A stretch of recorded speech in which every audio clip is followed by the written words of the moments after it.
Kenya, according to the Daily Nation, reports that Kenya braces for IMF talks amid debt crisis, and this because, according to Julie Kozak, the spokesperson of IMF, she said Deputy Managing Director Nigel Clark will travel to Nairobi, Kenya on December 9th and 10th as part of our ongoing engagements. And this will be a meeting that will be held between, of course, the IMF and the government. Mheshimiwa Kipruto, what do you make of this? There have been complaints, and you saw what was said about the Finance Bill 2024 and, you know, the quote-unquote mentioning of IMF in that finance bill. Do you think that as Kenya, we are ready to meet the obligations from our international lenders?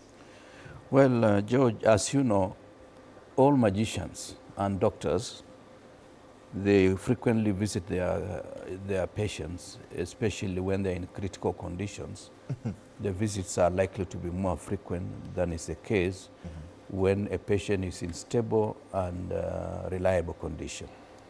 This country, for many reasons, is in the state that we are worried as a people. We are worried about the fact that the cost of money in Kenya has gone so high.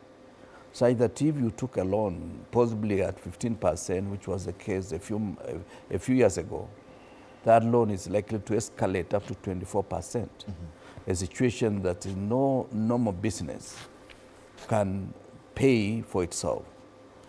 Coupled with that is domestic borrowing that this government has gotten involved in to push the cost of money so high by almost lending money to the banks, for the banks again to go buy the bills, treasury bills and bonds, for the government to have some money to spend.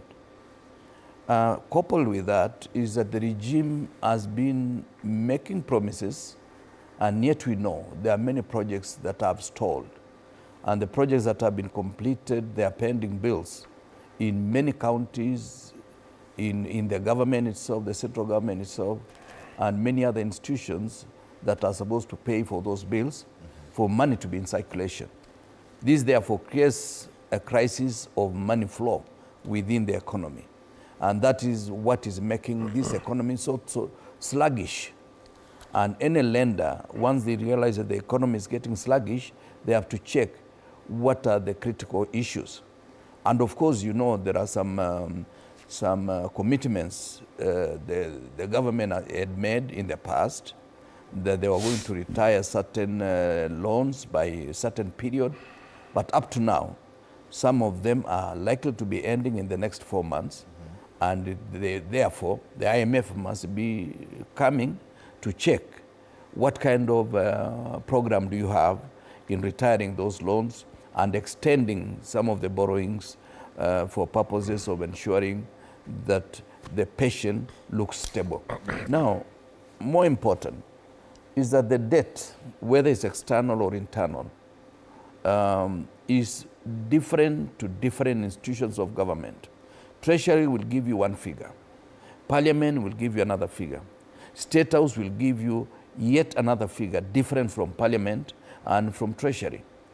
And I remember the last time the President has told us he was appointing a committee to look into the debt crisis and of course identify what are the ceilings that are existing, whether we are shooting over beyond the roof or not. And yet, up to now, we've not gotten a feedback because some of the members who had been appointed declined the positions, and that report is yet to be made public. We would request this regime to spend more time telling us what the truth is for purposes of ensuring that everybody is kept in tandem with the realities of the day.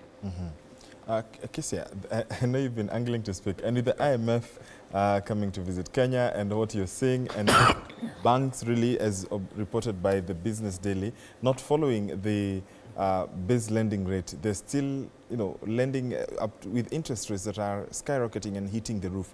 What do you make of all this economic and financial situation we are in as a country right now?